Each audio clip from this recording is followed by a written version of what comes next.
ஏம்மா அன்றைக்கி பார்த்தீங்கன்னா அந்த சந்தானம் சொன்ன மாதிரி பருத்திக்கொட்டை குடோன்லேயே இருந்திருக்கலாம் அப்படின்னு சொன்ன மாதிரி தான் ஒரு விஷயம் ஆகிப்போச்சு. என்னென்னு பார்த்தீங்கன்னா இந்த சுடிதார்லாம் அன்றைக்கி வேண்டான்னு சேலையை கட்டுவோன்னு சொல்லிட்டு சுடிதார்லாம் தூக்கி எல்லாத்தையும் தலானி தைச்சி வச்சேன்னா இப்போ பார்த்தீங்கன்னா எங்கள் வீட்டில் மதுரைக்கு போகலான்னு சொல்லிட்டு பிளான் போட்டாவ. அந்த சின்ன பிள்ளைய காட்டெலாம் போய் விளாடும்ல அந்த இடத்துக்கு போகணும்னு சொல்லி பிளான் போட்டாவ.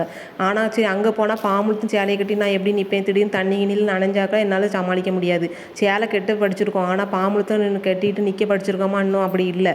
அப்படி இருக்கும்போது என்ன செய்ய, சரி ஒரு சுடிதார் இருந்தால் நல்லாயிருக்கும் அப்படின்னு சொல்லிட்டு மீஷோவில் வந்து 250 இந்த டாப்பு பேண்ட்டு ஷாலு செட்டாக போட்டிருந்தாங்க.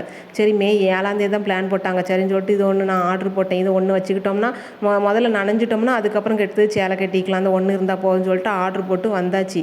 இன்றைக்கி தான் வந்து சேர்ந்துச்சு. இது எல்லாமே 250 தான் போட்டிருந்தாங்க. சரி போட்டோம் 2-3 வாட்டி போட்டு கிழிச்சிக்கலாம் அப்படின்னு சொல்லிட்டு எடுத்து வச்சுருக்கேன்.